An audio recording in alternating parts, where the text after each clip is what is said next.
Hello everyone, কি খবৰ আপোনালোক সকলোকে মোৰ চেনেললৈ পুনৰবাৰ স্বাগতম জনাইছো।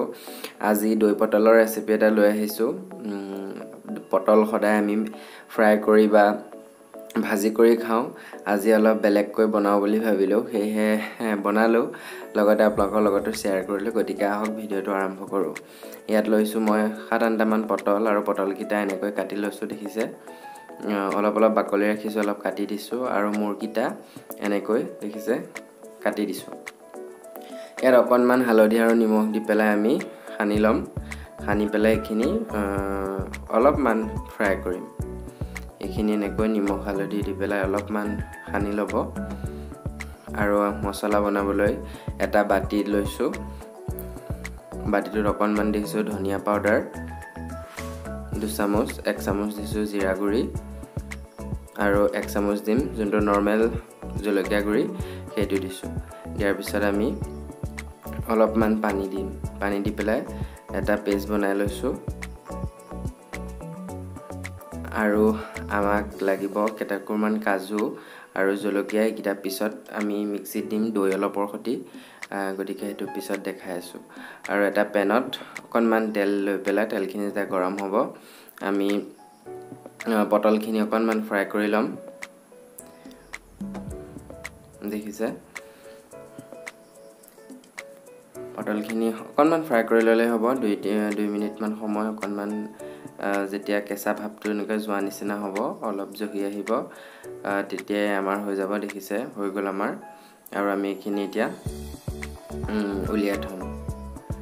আৰু সেইখিনি তেলতে আমি এটুকুৰ দিছো দালচেনি, 4টা মান লং আৰু 4টা মান ইলাচি।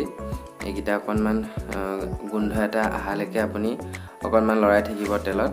আৰু লৰোৱাৰ পিছত যোনখিনি আমি মছলাৰ পেষ্ট দিছিলো, মছলাৰ পেষ্ট বনাইছিলো, জিৰা গুৰি, জলকীয়া গুৰি আৰু ধনিয়া পাউডাৰ দি পেলাই যোনখিনি পেষ্ট বনাইছিলো, সেই পেষ্টখিনি আমি দি দিম।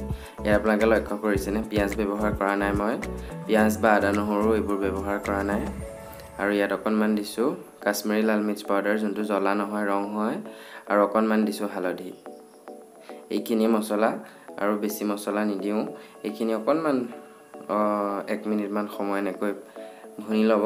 তাৰ পিছত আমি পটল যোনখিনি ফ্ৰাই পটল আছিলে, পটলখিনি এনেকৈ দি দিম। এনেকৈ বনাই আগে পিছে খাইছে নে নাই জনাবচোন। কেনেকুৱা পাইছে বা বনাইছে যদিও জনাব। গতিকে এইখিনি আমি এতিয়া 2 মিনিট মান সময় ঢাকনিখন মাৰি অকণমান মজিব দিম। আৰু মজে মানে আমি যোনটো দৈ দিম, ইয়াত দৈ পেষ্টটো বনাই লওঁ। দৈ পেষ্টটো বনাবৰ কাৰণে এটা মিক্সিত কাজু কিটুকুৰ আপুনি পাৰিলে আগৰ পৰা তিয়াই থব। আৰু দৈ আৰু কেঁচা জলকীয়া কিটা দি পেলাই মিক্সিত মাৰি ললো। দেখিলে পেষ্ট হৈছে, আধা বাটি হৈছে পেষ্ট।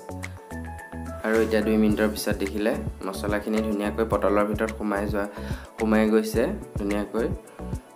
আৰু এতিয়া আমি কি কৰিম, দৈৰ যোনটো পেষ্ট আছিলে, দৈ পেষ্টখিনি আমি দি দিছো। এইছে এটা ধুনীয়া কালাৰ এটা আহিছে। আপুনি মিঠা দৈ দিব পাৰে বা টেঙা দৈ দিব পাৰে, কোনো কথা নাই। আৰু আমি এইখিনি এতিয়া 2 মিনিট মানৰ কাৰণে